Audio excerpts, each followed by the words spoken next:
It's Sunday 3rd of September 2023. In this evening's show, we are discussing the events at Bloomfield Road yesterday as the Pool beat the Pie Eaters with a last gasp winner courtesy of King Kenny. And this after being pegged back in the last minute of normal time to send the ground into absolute scenes. I'm John Aspinall, and this is the Seaside's podcast match reaction show. Blackpool 2, Wigan Athletic 1. It's already changed the world. A small town from the north of England with a great tradition.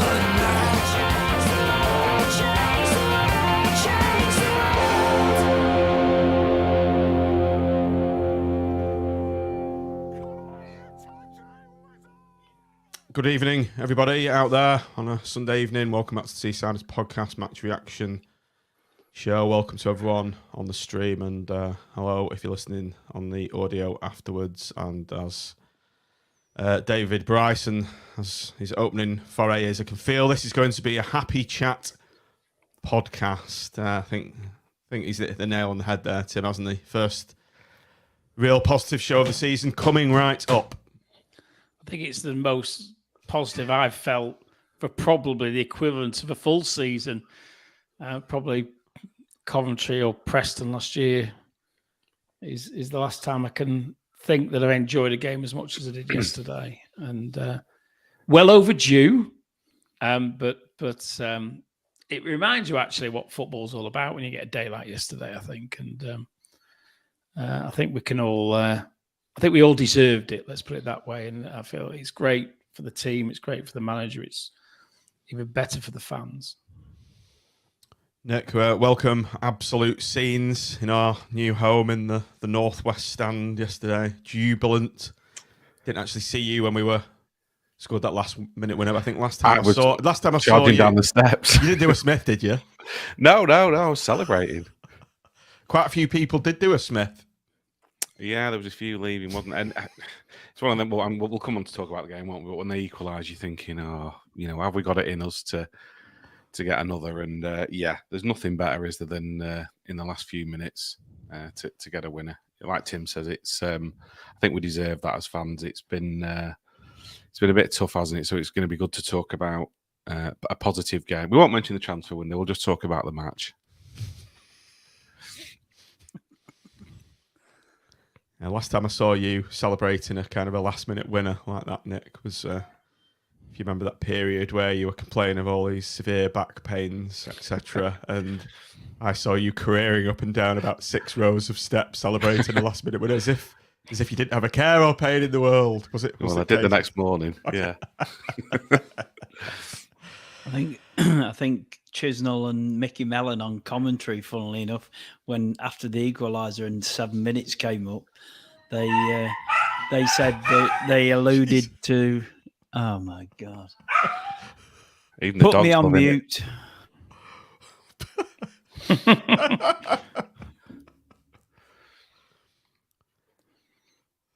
What do you say to that? I think of some witty dog-related quip, but my mind's gone blank. It certainly wasn't rough at Bloomfield Road yesterday, was it? No, great pedigree. Tumbleweed. Great pedigree. There we go. Have you silenced the mutt? Is he muzzled or he or she muzzled, Andy? The girlfriend of the knobber came in and disturbed the dogs. So they think it's all over. Well, yeah. Very good, Mr. H. Very good. Anyway, I was just saying that on the commentary, Chisnell and Mickey Mellon said when his 7 minutes went up, it was there's only one team wanting these 7 minutes, and it's not Blackpool. Well, that proved to be wrong, didn't it? So obviously, Andy, you weren't at the game. But you've seen the full 90 minutes, and as I did say in the green room, if you didn't have any hair, you'd be looking like a certain Mr. Ragazzino this evening with a nice redner, a Sakir style redner. Yeah, indeed. A touch of the old sunburn. Yeah. Tim, you were lapping the sun up outside the Arndale post match, weren't you? And, I was in a beer garden that was created especially for the potently fouled contingent, and we managed to find a spot in the sun, which I think found it. No, I don't know whether Raggy sent the picture, but I know it ended up on the podcast patrons group. So whether it's gone beyond that, I don't know. But we decided to sit in the sun. Like you look like a bunch of dossers sat on the We did look like a bunch of dossers drinking cans, but the next picture I got sent was something quite different.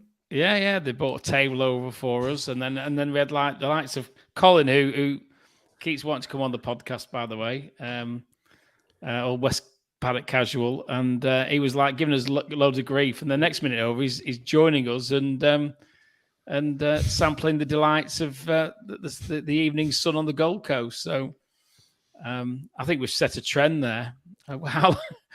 Whether the police will let it last is another matter, but it was good while it lasted. The Armfield Club pop-up bar. Loved it. Superb. Right, sometimes words, we're obviously a podcast, but sometimes you can't express what happened yesterday in words. Only a song will do, and this song, I think, will emanate around Bloomfield Road for quite some time.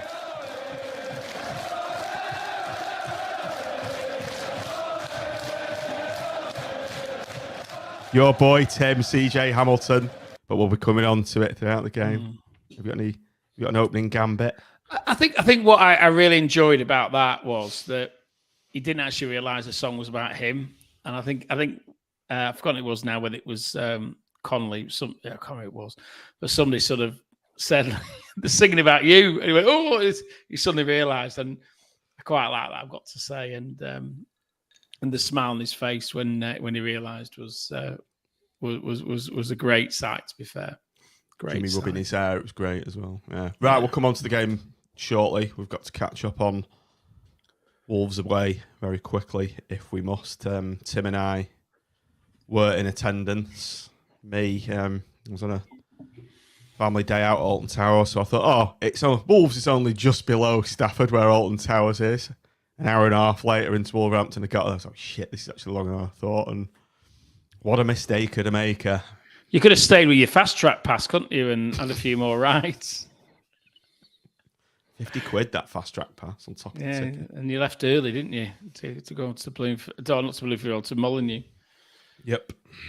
I was at Blackpool Cricket Club on Saturday night, and Mark Craig and Colin me, and we both had a couple, and he said, "Fancy going down to Wolves on Tuesday?" And I said, "Oh, I don't know." And then he contacted me on Tuesday morning, and sucker that I was, I agreed to go and agreed to drive.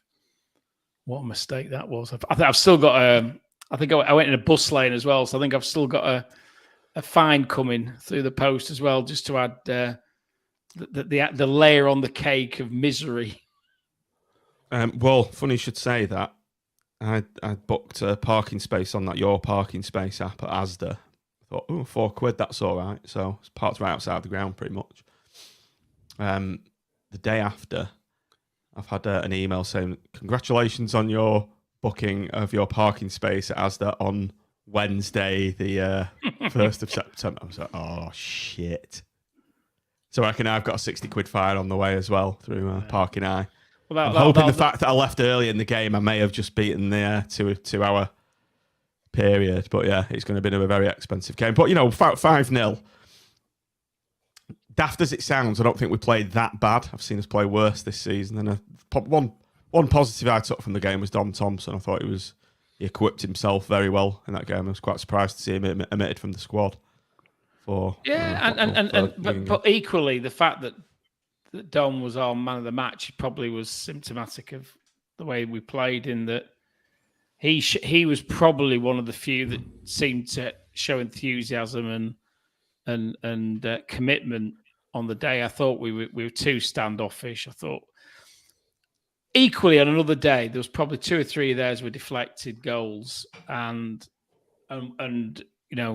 King Kenny hit the inside of the left-hand post. How that stayed out, don't know. Could have been a different story if that had gone in. Yeah, and Connolly hit the crossbar. So if you sort of listen, for me it was pretty much a 4 or 5-0.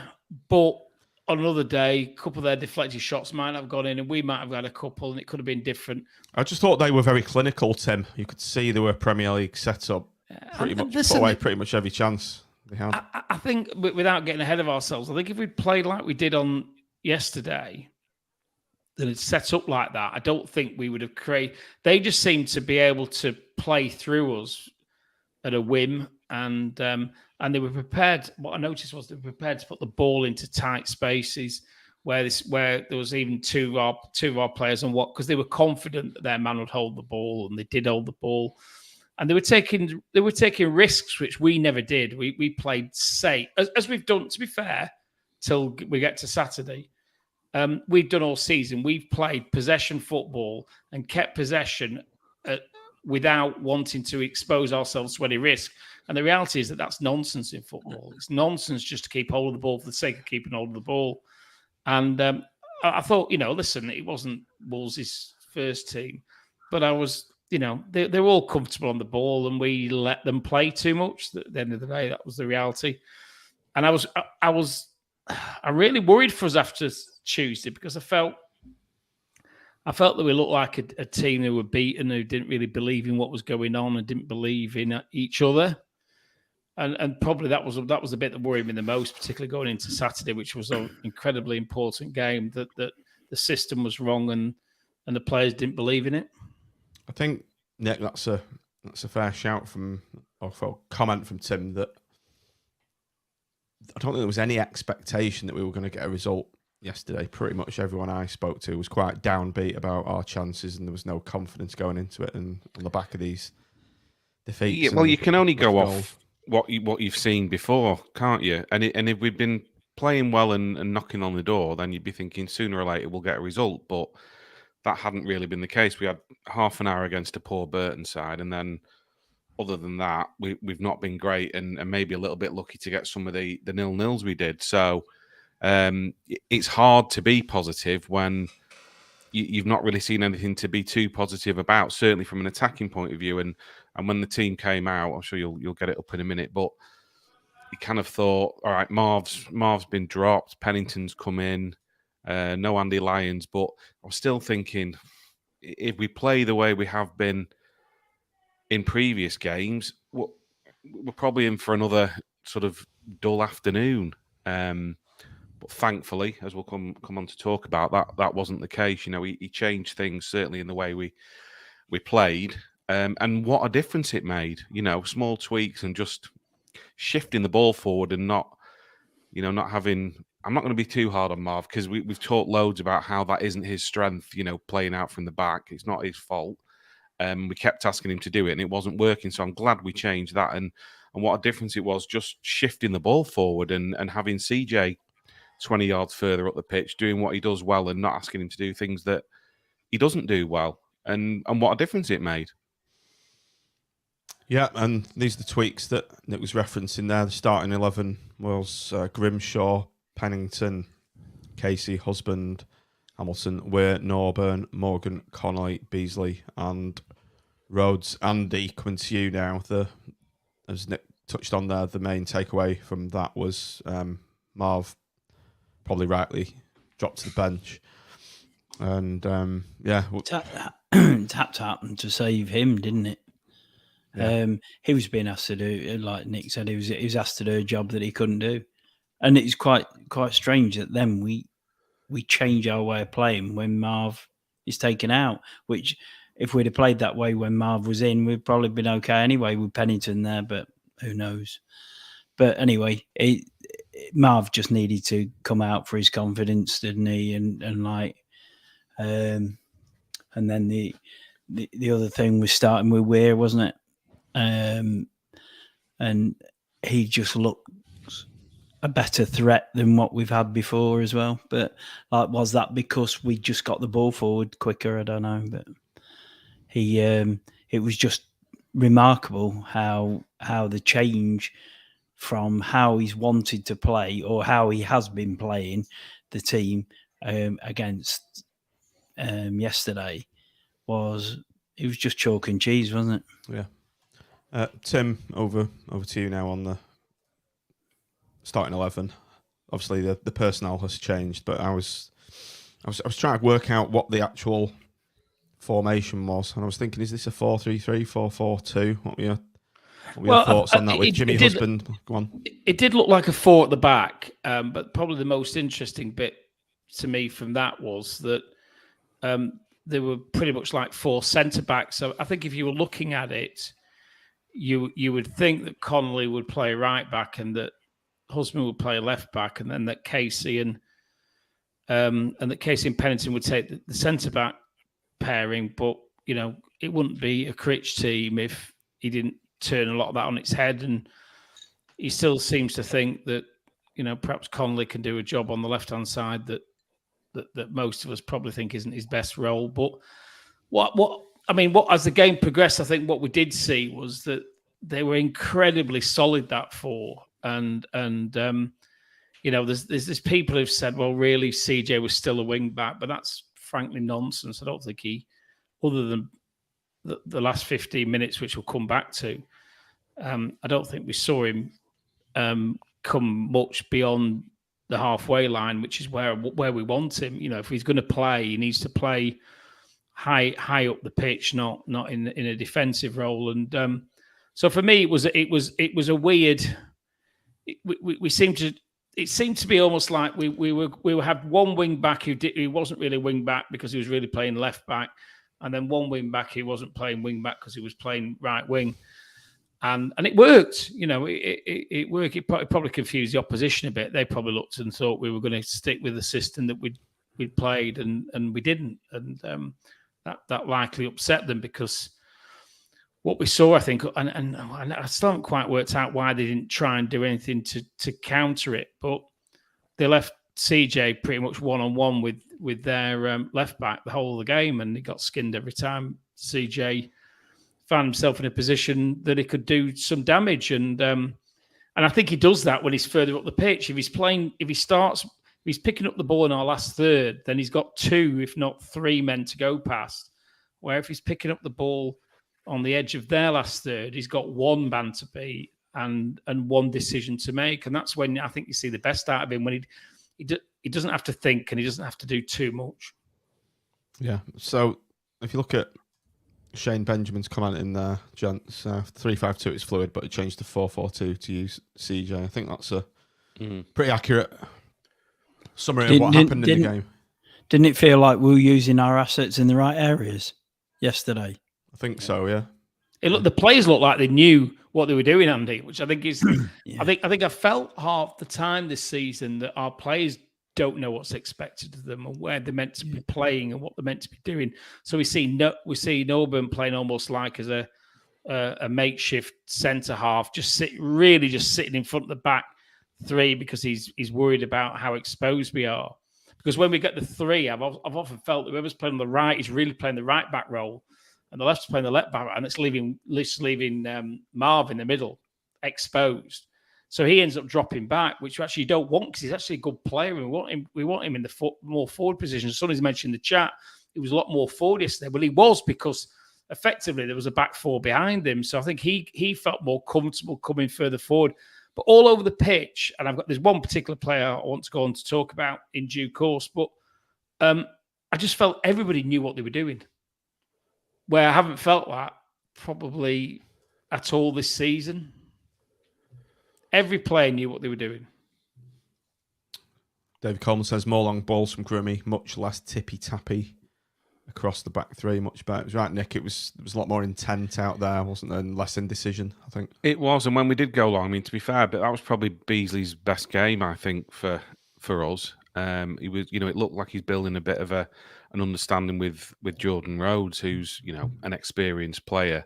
I thought he did really well, Beasley. So it wasn't, we did go long. It wasn't ineffective like it has been for most of the other games this season. And like the guys have said, it just looked like everybody knew what they were doing. From defence through to midfield, we shifted the ball well. It was held up when it needed to be. CJ at his best when he's got space to run into and just 1 man to beat. Won't get too carried away because it's one game, but it just shows that if you do the right things, it can make a real difference. And we've been talking about it a lot, haven't we, this season? What needed to be done? Okay, on to the first half itself then. Tim, we have mentioned before, we tend to have a very bright first 5-10 minutes, do nothing with it, never score, and don't do much for the rest of the game, and our opposition dominates and scores. But we've actually made this early pressure count today, and what a finish from Jordan Rhodes, an absolute fox in the box, pure instinct, that goal, and great to see CJ doing what he does best, getting down the right, putting on those afterburners and crossing a great pullback for Jordan Rhodes just to knock it in. Not an easy finish either. No, not at all. I've got to say, I mean, listen, I'm probably CJ's biggest critic, and one swallow doesn't make a summer, so we'll have to see whether he can keep doing what he did on Saturday. If he does, every credit, because he's an exceptional player when he plays like he did on Saturday. But I thought he showed great positivity because he received the ball on the right, and I've forgotten who it was behind him now. But I think he originally passed the ball to him, but they want the ball back, and quite often we see CJ just knock the ball back, don't we? And then and we lose momentum. But he just pushed the ball beyond the fullback, showed a great turn of pace, created a bit of room for himself, put the ball across. But to be honest, there aren't many strikers who would score that goal, and I think Jordan Rhodes showed his class.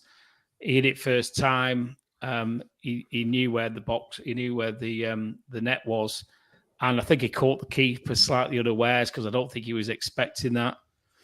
And it's probably an opportune time because a few people have mentioned it in the messages. But I thought Jordan Rhodes was exceptional throughout. What I noticed was pre-match he was speaking to Beasley quite intently. He clearly was talking to Beasley about where he wanted the ball, what he wanted from him, and I think it's a mark of a really good player when they actually make the players around them better than they normally are. And I think he did that today. And I think his finish makes CJ's cross better than it is. I think his movement around Beasley makes what Beasley does better than he normally is. And I don't want to get too ahead of myself in relation to the way he's playing. But if he plays anything like he did yesterday for the rest of the season, we as a group are going to be a far better team. But that summed it up. That finish. That's a Premiership striker finish, that, and he has played in the Premier League, and albeit mainly he's been Championship, but you can see why he scored all the goals he has when he finishes like that. Nick Feegs in the chat just says Rhodes made that a good cross. Usually would moan at CJ for not picking someone out, a natural goal scorer, and I think that's a good point. You're playing the ball into an area when you're putting a cross in like that, and you're expecting your striker to get on the end of it. That's it, and that's what he's got, Rhodes. And like Tim said, he was superb throughout. I mean, I thought he looked knackered after about an hour. He was running like Gary Medine, and I thought, is he going to last? But fair play to him for keeping going. He was absolutely brilliant. Palomine, Huddersfield fan, he just said, if you want someone to finish, great. He's fantastic. If you want someone to run around all day pressing, he's not your man. But he certainly put in a shift yesterday, that's for sure. He did a good impression of a striker who presses yesterday, I thought, if he doesn't do that normally. Maybe it's because he's debut and he's trying to impress, but home debut, I should say. Whether we'll get that much out of him, week in, week out, when you've got to play the amount of games we have, God only knows. He might have to wrap him up in cotton wool between games at times. We've got Weir to come back, haven't we? And obviously Lavery. So let's just hope you... Joseph, you mean? Sorry, Joseph, yeah. Next up, sorry, I've said Weir because I've just started reading the second of my notes. Nick, Weir's had a great shot down the south end as well, tipped over by the goalkeeper, and it was a very busy afternoon for Weir. He impressed me quite a lot.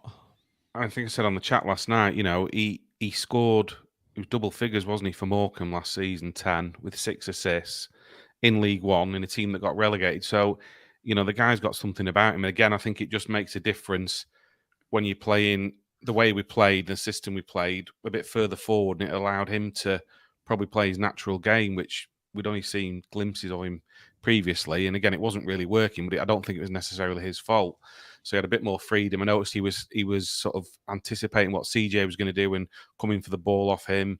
And it was a good shot, to be fair. You know, he connected well with it. It's very easy to get underneath those and sky it, and you know, decent enough save from the keeper. But hopefully more to come from him. I think there will be. He was maybe, I don't know, he was lacking a little bit of fitness when he first came, but he looked really good for me on Saturday. So again, hopefully we'll another positive, and he'll go from strength to strength. Andy, Blackpool we've actually created quite 2 or 3 good chances in the first half. That free kick from Conley, if you remember, that could have quite easily gone in. But Rhodes he seemed to try and deflect it, and the keeper seemed to have it covered, and Rhodes made that run across the front, didn't he, to try and deflect it. I assume it was on purpose, but he nearly did the job. If it had just got, in fact, he got a full-on connection to it, would have just diverted it into the other side of the net from the keeper. But I think it was interesting that CJ tried 3 crosses in the first 10 minutes, and the one time he didn't go past the fullback was the time that he didn't get the cross across. You know, he had the beating of the fullback. Just keep going. You screamed at him in other games this season, especially down the south end. Right, he's had the left back on toast, and he's just not tried to outrun him. But maybe this slight change of system has given him the extra space that he needs. Someone said in chat about like get him space to run into. That's what he needs, and that's right. I think it helps when. Sorry, Andy. I think it helps when the opposition are trying to push forward as well. You know, they're not coming with 10 men behind the ball and being very static. I think that's when, you know, with CJ, he needs to have that kind of that space to run into. If you're giving him the ball to his feet and he's got to set off and try and beat his man from a standing start, then he struggles to do it, doesn't he? Because that's not his strength. But they came, to be fair to them, and you know, they tried to push forward, certainly in the second half, and I think that benefits us because certainly CJ, because he then gets that space to run into. I think it was a feat. I think it was. Sorry, Andy. Go on. You finish. So something that I read about Guardiola when Raheem Sterling went from Liverpool to Man City was Sterling used to receive the ball a lot with his back to goal or very much that way, and Guardiola. A big change he made in him was to get him almost receiving the ball front onto the goal almost, you know. So he's trying to take the ball and immediately be on the run. And I think that's something for CJ as well. He's useless receiving the ball with his back to goal. He needs to be receiving the ball to go forward and looking to go forward. And he looked a different player yesterday when he was trying to go forward all the time.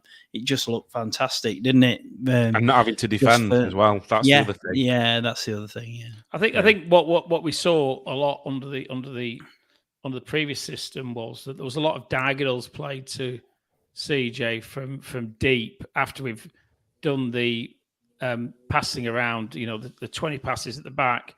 And then there's a long diagonal to CJ, and with the best will in the world, he's not one to bring the ball down under pressure and then attack the fullback.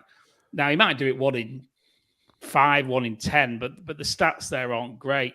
What we saw, I think Rhodes was a particular advantage there in that he or Beasley were receiving the ball, and then they were feeding it out to CJ's feet in front of him so that he didn't have to control it because it was already there for him. And I think that's where you'll see the best out of him. Mm. The other point I was going to make, where we crossed a bit, Andy, was that there's almost been a reverse yesterday of the possession stats that you normally see. Blackpool, we flattered to deceive by playing the ball around in the back third and then hoof it forward and lose it. And we've been very critical of that. And Wigan didn't do that. But what they did do was they had a lot of possession in that area, which we were happy to let them have. And I was really, really impressed the way that we broke, we pressed them in that second third, and the number of times we won it. And then the likes of Pennington and CJ and Beasley, whatever, were able to move forward at pace. And I think the stats were about 30 minutes in that Wigan had 75% possession and we'd had 25%. But our 25% was probably 3 times more effective than their 75%. And it just shows that possession for possession's sake is worthless, completely worthless. Because I couldn't believe we'd only had 25% because we played so well. Nobody watching that first 30 minutes would have said anything else other than Blackpool were deserving of a 1, if not 2-0 lead. And yet, if you look at the stats, you'd say, oh, God, we're getting battered. But we didn't. All their possession was just like ours has been in previous games, in the wrong place. And if you're going to push forward and you're going to take chances, you're going to lose possession, but it's a percentage issue. As long as you're taking chances and some of those come off, that's what's important. If you ignored the last third possession stats, our stats were probably as good as, if not better than theirs. But for me, with the way we played yesterday is immeasurably better than messing around at the back in the way that we've been doing up to now. Immeasurably. I think as well, when you talked about that before, about them pushing forward slightly, they're trying to go forward. I'm jumping forward slightly, but if you looked at our last goal, they tried the press and we managed to get it out and get it wide very quickly. And they pressed and they left their left-hand side wide open by trying to press us so high up the field that once we broke the press, they were lost. They were just, the backtracking was 2 against 1, and it's just like, it's really good. It was fantastic to see, really. What I've got to bear in mind is not every team's going to come to Bloomfield Road and push forward in the way Wigan did. Wigan did that because they believe that, and they are a good team. Listen, I think we beat a good team yesterday, and they would be going into the game, they were top of the league, but for the points deduction. And I think they believed that they were the better side, and that if they came forward, that they'd win the game, and with some justification. But what that gave us the opportunity to do was to counter. Effectively, it's quite unusual to be countering at home, but we spent most of our game counter-attacking, and we did it incredibly well. I think, Nick, the only worries, particularly, were from the I've got a frog in my throat here. Were crosses from the right-hand side, caused a bit of bother a couple of times, balls into the box from Wigan. For me, it looked like the only time they were going to score from set pieces. This is very much the Wigan of last season, if you remember. Yeah. I mean, like Tim says, they're a decent side. They went and stuck 4 past Bolton, as David Coleman's mentioned in the comments, and I think Bolton were flying up to that point, weren't they? So they're a decent team, and like Tim said, not all teams are going to come to us and do that this season. We will have to try and work out maybe a different, a plan B when there's a team who's come to try and get a point, and it's or they've scored 1 and then it's 10 men behind the ball. What can we do differently? But for teams who come and play like Wigan did, then I think that suits us perfectly. And 32% possession, I'll take that every game if we create the chances like we did on Saturday. And I think they probably had a bollocking at half time, and I thought they'd come out with a bit more intent in the second half, which I think they did as the half went on. And when they got the equaliser, I thought, is that going to be it now? Have we got it in us to get another? And I think if we had a drawn, it'd have been almost like a loss because we played so well. I think we deserve to get that one at the end for me. I think in the second half, Tim, as Nick said, we did play so well. The second half, we were peppering their goal, I think is an accurate way to describe it. We had chance after chance in the second half. as Andy mentioned before, the high press was forcing Wigan errors, and it opened up for Jensen and Weir. He's had a shot. Rhodes 1-on-1, so 2 really good chances. I think there was 3 actually, wasn't there, down your end? Yeah, I think it was great to watch, and probably we should have converted one of those 2 or 3 chances if we're looking back. I was really impressed with Weir yesterday. To be honest, I'll probably say the jury had been out with me slightly before, in that I wasn't quite sure whether he was what we needed, but he actually showed how to play that sort of attacking midfield role incredibly well, I thought, yesterday. And yeah, we probably deserved to get the second, if not a third, and Wigan had a couple of chances. Grimmy had made a good save, and incredible save. Incredible save. But the momentum was with us, and if I'm going to be a little bit critical, I don't want to be too negative at all today, but I thought we probably in the last 10 or 15 minutes decided to try and hold out. And I think that was tied in with the substitution, Tim, of taking Weir off on 63 minutes. I think that's a little bit of fitness. That's a little bit of fitness, I think, with Weir, maybe still. But I did think that I was sort of half hoping we might have released Dembele, because I know none of us have seen him yet, but from what you hear of him, I thought we lost our momentum a little bit. Equally, I thought Virtue did really well when he came on, but that was the impression I got when that substitution was made. Was we're trying to shut up shop, and we ended up always playing like a 5-5-1, I think. And I was concerned that we'd lost momentum in the last 15, and Wigan were coming on. And I don't think you were alone, Tim, in thinking that. That was the consensus around everybody where we were, and it looked like he was just trying to shut everything out, wasn't it? Yeah, and maybe that was the right thing to do, but obviously as things panned out with the equaliser, and the equaliser was on 88 minutes or whatever, but the reality was there was about 15 minutes left to play.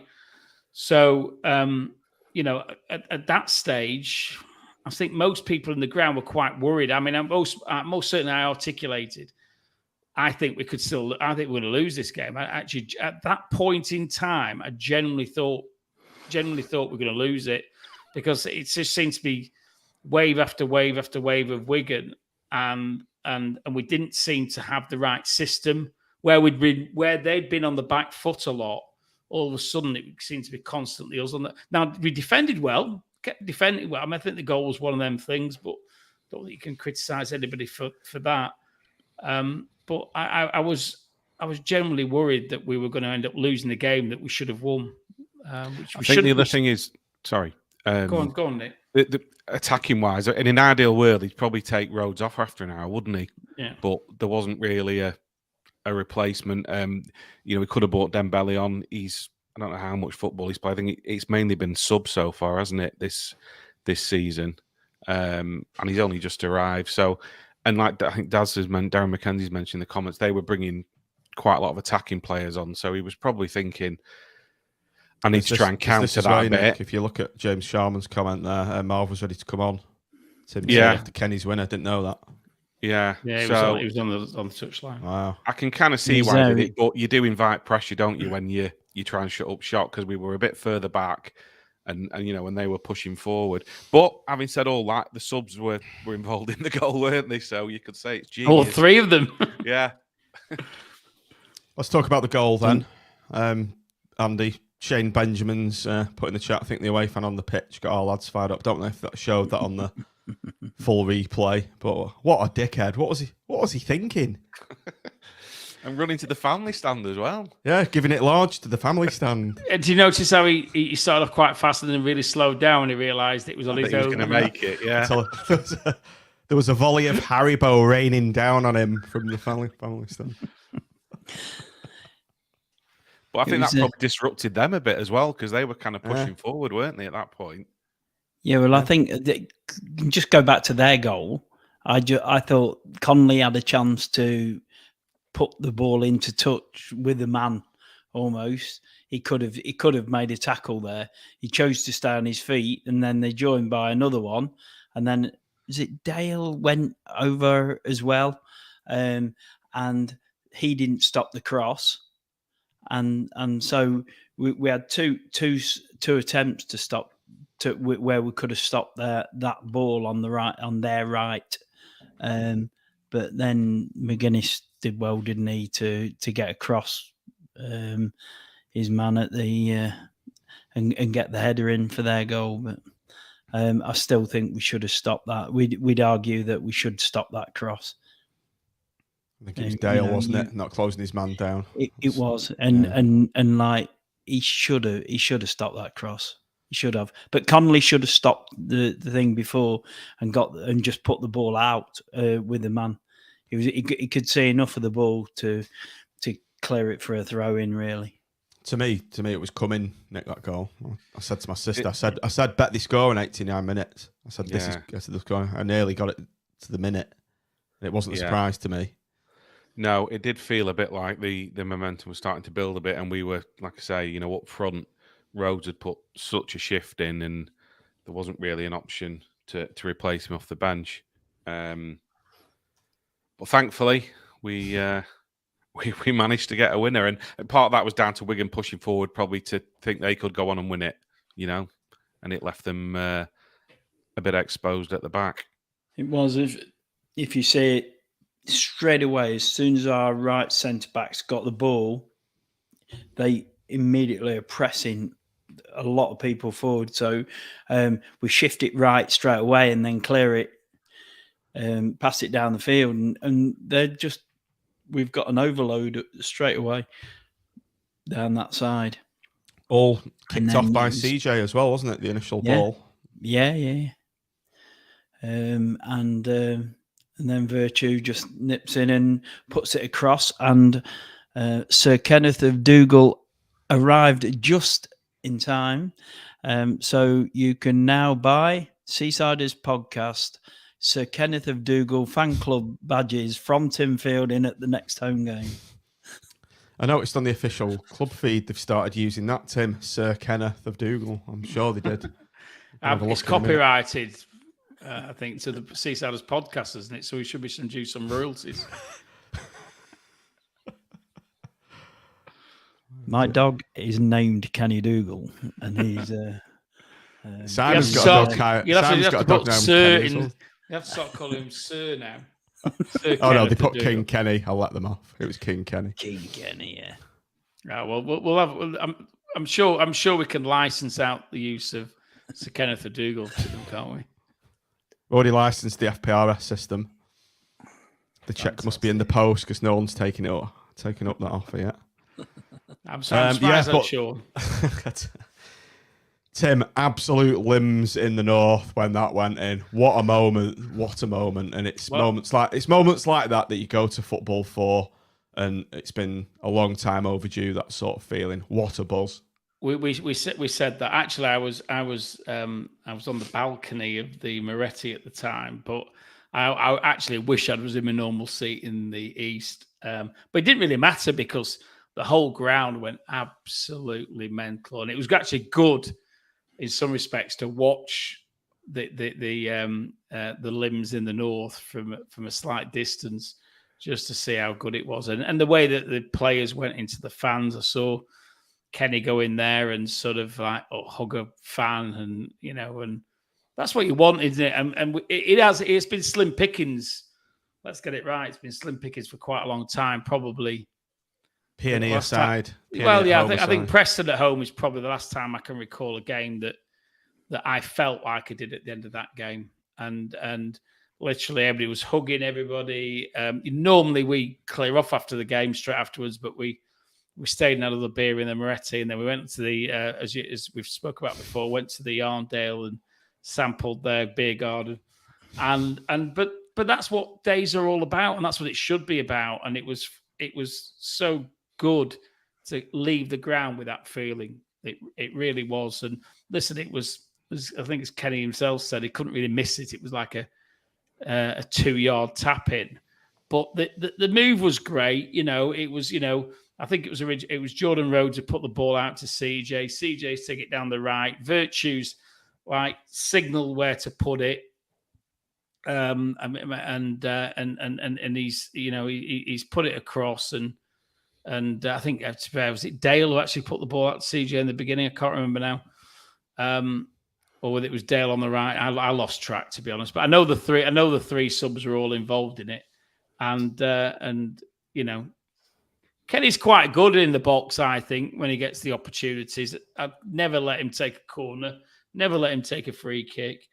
But he does know where the goal is. And it was just pure joy. Probably the slight dampener on is I think somebody in the north actually had a bit of a medical situation. I hope he's all right. But apart from that, I think it was the best end to a game that you could ever want. I think we have to educate Mr. H in the comments about the Arndale. It's the Armfield, not the Arndale. I think you're missing the joke there, Mr. H. Funny story. This was hilarious. I was out with my mate Ben drinking after our Paulson FC managers meeting in the week, and for some reason we were just talking about a trip to Manchester, and he said, "Yeah, I went to the Armfield shopping centre." Who was it who called it the Arndale? It was the guy from Badlin, Chris Badlin who got sacked. No, it's the fact that he's gone to he's actually gone to the Arndale centre and called it the Armfield. Brilliant. Loved it. But yeah, what a feeling coming out of that stadium.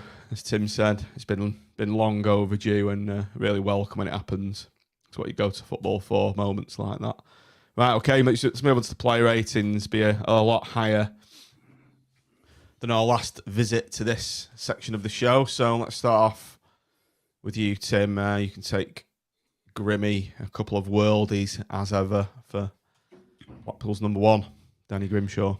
Yeah, I mean, he didn't have a lot to do because, to be fair to the defence, that they kept the number of shots that he had to save down to an absolute minimum. But I think I listened to his post-match comments, and he did say, you've got to be ready for that one or two scenarios where you need to make a difference. And I think he made a huge difference with the quality of those saves. I think in another game and with another keeper, we'd have been one, if not two goals down against them. I also felt that him going a bit longer was probably, it worked quite well. So it's an 8+. Quite an abrupt ending as well. I'm sure I said Nick start off with. You told me to go. Did I? I'm just going. Yeah, you said Tim. I'm going now. I would have gone 8+ as well, to be fair. Okay. You can have Pennington, Nick, class act at the back. He is, yeah. He's come in. He started the first game, didn't he? And then got injured, and I was surprised that he didn't come back in sooner when he was fit. Bit of pressure on him as well, with Marv dropping out. But he was brilliant. He's just very calm and assured, and at no point were you kind of thinking, "Oh, there's a mistake about to happen here." He did really, really well, and I expect he will keep his place in the side for some time to come. It's an 8+ as well for Mr. Pennington, unless he gets a hamstring injury. Don't jinx it. We'll edit that bit. Yeah. Andy, you can take Ollie Casey. Continues to impress. Yeah, when I've sort of changed position slightly, was it? But he did okay, didn't he? Nothing special, but did everything he could. I reckon 8. Okay. I think just quickly, John, on Casey, I mean, I don't think any of us expected him to be probably a regular in the team for us this season. I thought he'd be leaving, to be honest. Yeah, I just thought they'd be shifting out in the summer. He went out on loan last season. I think he did very well at Forest Green, even though they ended up going down. And it is like a new signing, isn't it? He's probably one of the first names on the sheet. He's probably been our most consistent player this season. I don't think he's really put a foot wrong. So I think that's great. And And if you're not really noticing him as well too much during the game, that's probably a good thing in a lot of ways as well, because that means his positional work is good. Didn't he do like an amazing last-minute block as well? Was that Casey? I think it was caught in the first half. Yeah, it was husband, wasn't it? Yeah. Let's move on to Jimmy then. Man of the match of the season so far, Tim. Well, Jimmy he's Husband. definitely player Man of of the season. So it's man of the season. I mean, 100% player of the season so far, and I think there was the whole of the back four yesterday had this never say die attitude that they just weren't going to let Wigan get shots off on goal. The number of times that they closed down, that they got blocks in, that they intercepted was exceptional, and he's basically leading them back there. I'm going to go. I'm going to go a 9 with Jimmy. I think Jimmy led the line at the back there, and I think he kept it extremely solid. And he's the player of the season by a country mile so far. yeah. Okay, Andy, you can take CJ Hamilton. Best game of the season for CJ without any From zero to hero. Yeah. It's as we've said it loads of times. It's great to see him running at fullbacks. We've talked about it on the pod. You know, when he just won't do it. So great. He deserves an 8+. I think for yesterday for back to being an exciting player who wants to run at people. He's got the pace, hasn't he? I think So you should up it to a 9. I'm the same, Andy. I think that's one of his best performances for us. The only reason I'd say no, or I'd argue the toss. I'm easy, but the only reason I argue the toss is because you're starting from a very low bar, remembering what he did do against what he did yesterday, and if that was a more consistent display, that's what we're expecting from him, then yeah, okay. We have Andy, said, I think he's a 9. Yeah. He's a 9. Outvoted. Are you going to up it then? Look at everyone in the comments as well. It's got to be 9. I mean, look at the way the North was singing to at the end of the game. Yeah. 9 then. There you go. But I think Andy makes a good point though. We want to see this consistently, don't we? Not Yeah, but you can only mark him on. You can only mark. It's only on yesterday, isn't it? Well, yeah. Fair play. It's just me trying to think that he started such a low bar from what was happening before, and 100%, Andy. He's got to do that. Maybe he's not going to do it week in, week out, but he's got to do it far more consistently than he has been doing. Yeah. Because the last time he played like that was arguably against Preston. Yeah. And that's nearly 12 months ago. Yeah. More of the same, please, Chris.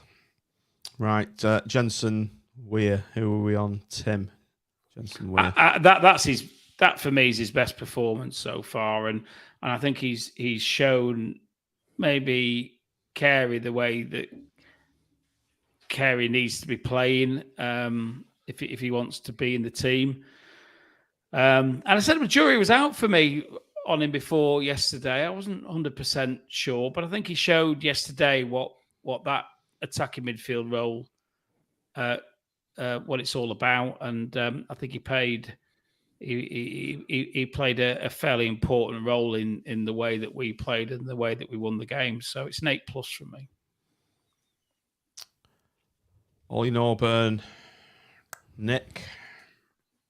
Bit more of an attacking threat and a bit more of a license to thrill for Mr. Yeah, Norburn. I think it helped everybody. Yeah, on Saturday the way we played. You know, for him, I think he was probably getting a bit frustrated. He was going and getting the ball off Marv, and then there weren't a lot of options on, were there? And it was a real difference on Saturday. So I will give him an 8. Okay, moving on to Albie Morgan. I think, is it Andy? Yeah. Yep. I think I've said before he divided opinion at Charlton, and I can see why to a degree, but again he'll benefit from change of system slightly, and he'll get around the pitch. He did okay. I could argue 7 + 8, really. Yeah. 8 maybe. I think I'm in 7+ kind of territory. Yeah. Okay. Callum Connolly. Tim, is it? I think it's me, yeah. Yeah. I think he had a solid game. Still not completely convinced about him being out on the left, but you know what you're getting with Connolly, and he had good free kick, solid performance at the back. 8. Okay. Jake Beasley, Nick. Yeah, I said before, I think that was his best game in a Blackpool shirt. He does lack a bit of physicality, but I thought he did really well in the air on Saturday, and having Rhodes with him up there with him helped as well. You could see Rhodes was anticipating, if Beasley was going to win the flick on. I thought he had a really good game. I will give him an 8+. Okay. To see this out, Tim. Jordan Rhodes, many facets to his game, goal scoring, but as Nick's just said, a great foil for Jake Beasley to learn off. So For me, go on. Sorry. For me, I'm glad you gave it to me because I thought you were going to give it to Andy because it was his turn. But I'm glad I nicked in because I think that is one of the best centre forward performances that you're going to see. And listen, Yates does his stuff. Yates did his stuff, but I was so impressed with because I'll be honest. I thought it might still prove to be the case. I felt he was a little bit past his best, but when you see a striker of that ability play for you, you're watching something quite special. And the way I said to before, the way he talked to Beasley before the start, the way he was running across the line, the way he was demanding the ball where he wanted it to be, and the way that he played other players in is quite exciting, I think, to see. And let's hope he doesn't get the ubiquitous hamstring injury because he could be a massive, massive difference for us this season. He was a massive difference for us yesterday. I wasn't at Lincoln, so I didn't get to see him there. And obviously, he was cup-tied for Wolves. But he looked fit. He looked sharp. He looked like a striker. He looked like somebody could play other players in. And 9+. And at his age, you want to play games, don't you? Oh, that's why he's coming here, isn't it? And if he's got a manager that wants to play him, he feels confident with that. They seem, if you listen to Critchley after the game, he was talking about how he makes runs that no one we've had does. And if you find that Critchley believes in him and he wants to play every week, then that's great. And I wonder whether we will use Dembele away with CJ on the other side and play 2 quick ones either side of Rhodes when we go away, where we suck it on a bit of pressure, trying to bring the home team onto us to counter with the 2 wide, fast players. That was my one disappointment yesterday. We didn't see Dembele, and I think Critch said it wasn't a game to get him on. I think he could have brought him on instead of Dale, maybe, but he's probably gone for what he knows rather than what he doesn't know because obviously Dembele's not been here for a few days. So it's not criticism, but I think we all want to see what he can do, and I think when we do, I think we're going to be quite impressed. Okay, Tim obviously waxing lyrical about Jordan Rhodes there as we move on to our Man of the Match awards. It was actually given to Jordan Rhodes, the Man of the Match award, by the sponsors in the stadium. If you look at the screen there, those are the player ratings from FOTMob, which scored CJ Hamilton an 8.2 and Jordan Rhodes a 7.7. So gentlemen? Obviously, not using that as your guide, but from what you've seen with your own eyes, who are your respective man of the matches? Let's start with you, Andy. Well, Mickey Mellon, funnily enough, on commentary, gave it to Pennington. It's interesting. So they said they probably would have given it Pennington. And our mate, how's Grimshaw get 6.4? Jeez, yeah. Does he go off saves made or something? Because he, like you say, he didn't have loads to make, but he did make some very good ones when he had to. Some robots made these scores up, hasn't it? Sean Bot 2000. Go on, Andy. Who are you going for? Pennington? No, I'll go Rhodes, being it was his first home game, and the fact that he scored and he's made such a difference. I think I'll go Rhodes. Yeah. It's a cigarette paper between CJ and Rhodes. I'm going to give it CJ because I just thought he was, that's CJ at his best, and we don't see it consistently, unfortunately. So I'm going to go for CJ by a very, very, very, very fine margin. Sakir? Rhodes' performance up front's the best one. And listen, and there's some honourable exceptions with to think about, but I think that's one of the best performances I've seen in the last 6 or 7 years up front. I just think the way he brought all the players into the game was just absolutely fantastic. So yeah, Yates has had some good games, but he for me it was the way he made everybody else so much better around him. So I'm going for Rhodes, but a very honourable second mention for CJ, and that's from a big critic of his because I thought he was exceptional yesterday. Okay, that's the panel's Man of the Match awards. What about manager rating? Let's start with you, Nick. Very low, obviously, last 3 or 4 games, so he's upped his game a bit as Critch here. And do we get extra points for the aggressive, angry fist bumps at the end? For the fisting of the North. The aggressive fisting of the North. Well, we talked about the subs, didn't we? And did it invite pressure? But the flip side of that is they were all involved in the goal. Look, I was just glad we didn't play tippy-tappy across the back because I think had that been a dull 0-0 or even a 1-0 to Wigan, I think it could have really turned on Saturday. Particularly after let's be honest, a disappointing transfer deadline day. I think there was a chance that had we not got a result, people could have got really frustrated. So giving credit, the way we played was brilliant, and it's a 8+. Mr. Grice? It was coming from a -8, so he's doing okay. Geez, I don't think that's too far away. I was impressed by the fact that we weren't just knocking it around the back and then recycling, and it drives me mad. We actually looked like a football team yesterday. So being as he's put a magician's hat on and turned himself from a has-been manager to a manager, I'll give him 8+ as well.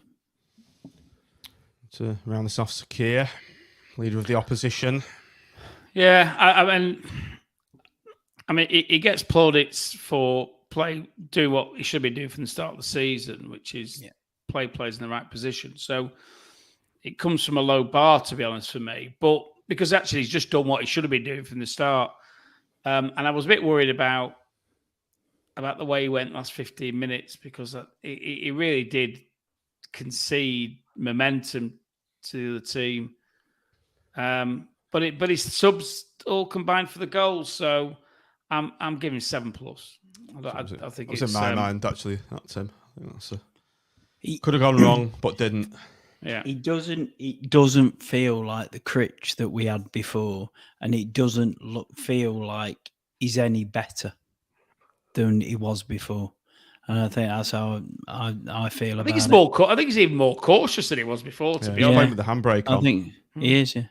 And it doesn't excite our fans. Our fans are quality in getting behind the team when they're excited, and even if we're in a game where it's a bit to and fro, 2-2, 3-3, or whatever, right? Our fans are right up for it, but it can go mute very quickly when they're bored, and we have to understand that our atmosphere is an asset to the team and to the manager and to the club in general, and we have to use that, right? But the players on the field have to be exciting them. The manager has to set a system up that excites the fans, and then they'll get right behind them, and then you get some tremendous atmospheres at home, and it must be a horrible place to play when it's really rocking. Thing is, I mean, he might not be better than last time, but then he got promoted. He got us promoted last time, didn't he? So if he's as good as he was last time, then and he is pragmatic, and it's not going to be we're going to score one more than you. We know that, but at least that's a step in the right direction. On Saturday. So long may it continue.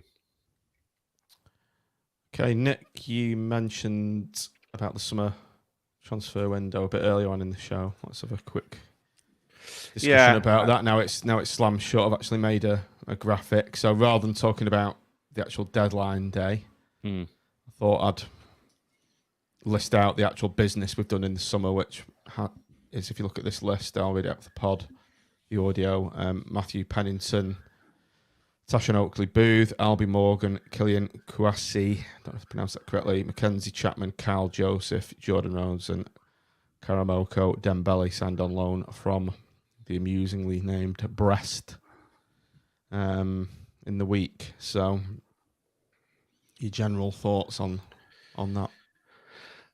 Well, I think early on we talked about. I think the first couple was Norburn and Pennington, wasn't it? Which looked, like two really good signings, both potential championship quality. I forgot Norburn on the list. Yeah, and then it kind of, I don't know. I think once the season started and we started to talk about where we were maybe lacking, and it was that creative midfielder, and obviously Joseph getting injured, it was a blow because we've not seen anything of him, and who knows, had he been playing, would some of those 0-0s been maybe a 1-0 win? I don't know, but we were lacking creativity, and then we're launching it long, and there's not really anybody up front. Beasley's not Medine, and he can't hold it up.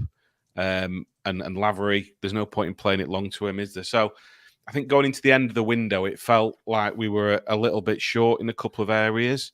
And, I think on Thursday, Critch kind of alluded that it might be a busy day on Friday. So you've got your phone set for notifications and thinking, right, there's going to be something. And we got linked early on in the morning with a lad from Ipswich. I think he was a centre half, which, wasn't really an area. An area where we were particularly crying out for reinforcements. But thought it's early on, there'll be a couple more to come after that. And then it just didn't happen. And I do think it's a bit of a circus transfer deadline day, where these clubs, it's like, why is it all being left to the last day, and there's an element for some of them of, I've got to spend this money sort of thing.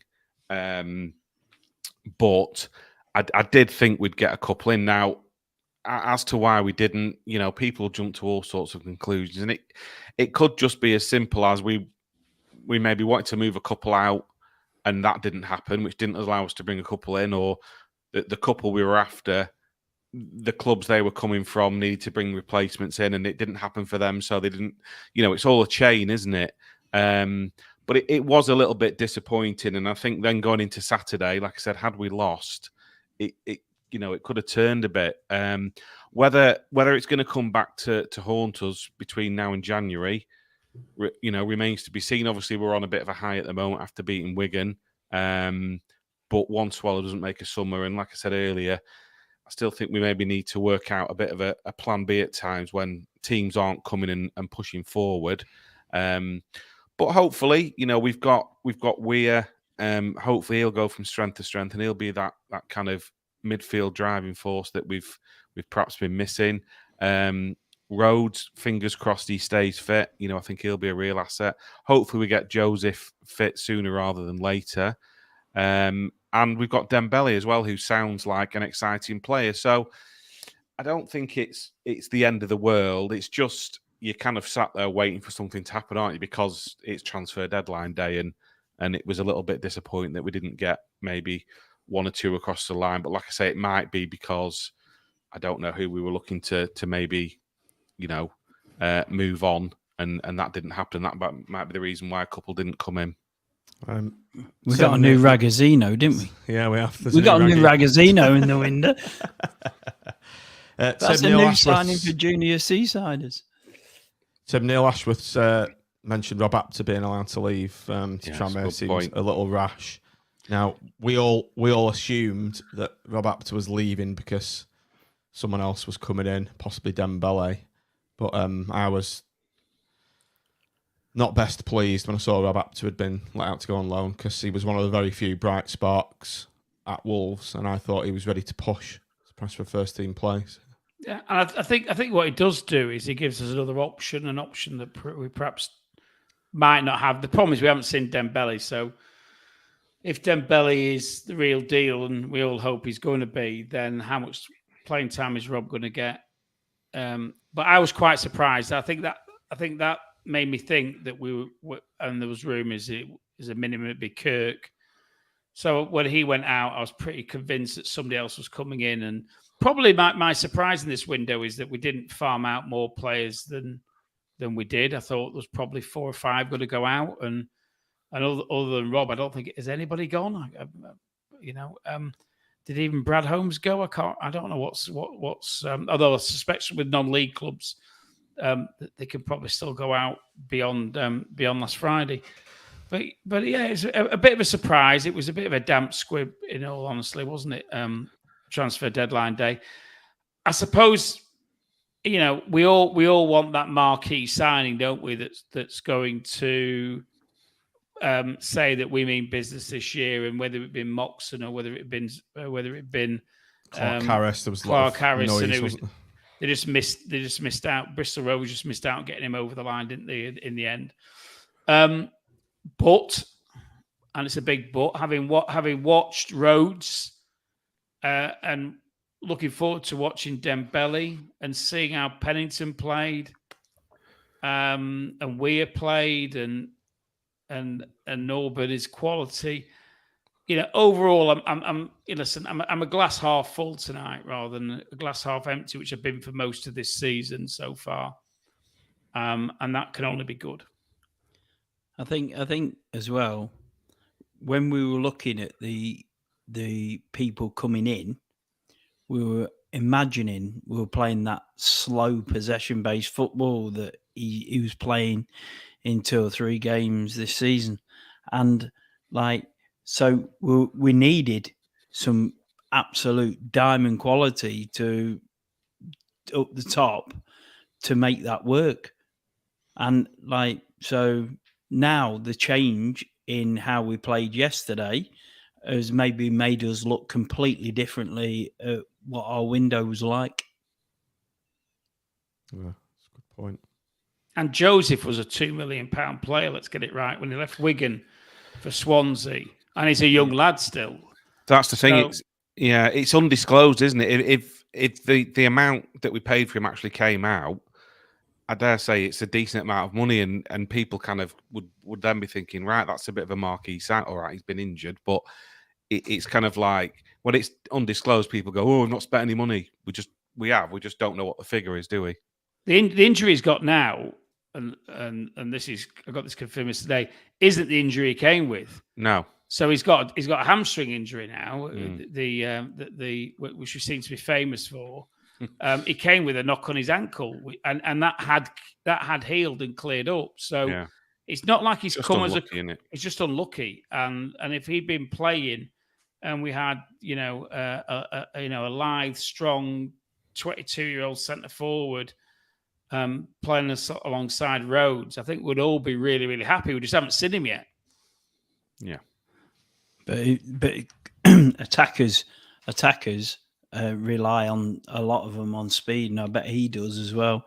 And so, like, having a really bad hamstring injury at this stage of the season is not great. He probably won't be back to his best till after Christmas, probably. Time will tell. So just before we go, we've got Barrow away in the EFL Cup. Is it away? I think so, yes. Yeah, it is. This is the former Pizza Box Cup, isn't it? Yeah. Yeah. Anyone going? No chance. No. I'll go to the final. Fingers crossed. Fingers crossed for a stream there. Yeah. There was, I think they were saying Bolton made someone threw at me at work the other day something like 3.5 million by the time they added everything up that they've made from playing at Wembley last year. It's worth taking seriously with that information. 3.5 million. Well, yeah. I don't know how true that is. Don't know how true it is. But no, you don't know what the actual numbers are. Only the CEO probably really knows. But I think the finalists keep the majority of the money, which is unlike the EFL playoff finals, where it's actually cascaded down between all the clubs. So there could be some truth in that. Particularly, obviously, I think it was quite a decent crowd for that one as well, wasn't it? I think. I suppose it depends how many tickets they sold for the final. Yeah, it's 30,000 Bolton sold. Something like 30. Was it Plymouth who played? I think they'd have sold a similar number, wouldn't they? Plymouth 38. Yeah, I think. And then it was, but it's not that, just that as well. It's the merchandising and things like that from getting to Wembley that they increase. And we're getting ahead of ourselves here. We haven't played the first group game. Anyway, absolutely. No. What I'm saying is that, I know that it's worth taking it seriously enough to get to Wembley. Yeah. Let's round off the show with this comment from Mike Robinson there. Win the EFL Cup at Wembley and go up as champions. That'll do for me, Mike. That'll do for me, Mike. Right, I think we'll call it a day there, gents. Thanks for your company as ever this evening. If you're watching this show on YouTube, please do like and subscribe to the channel. Helps us grow and all that. Lots of people watching, not as many subscribing, so please do hit that subscribe button right now. Leave us a 5-star rating if you're listening on Apple Podcasts, and we'll be coming back not after next week, the weekend after, because there's no game and all that to be said. Thanks for watching, thanks for downloading, and up the pool, up the Kenny Dougal.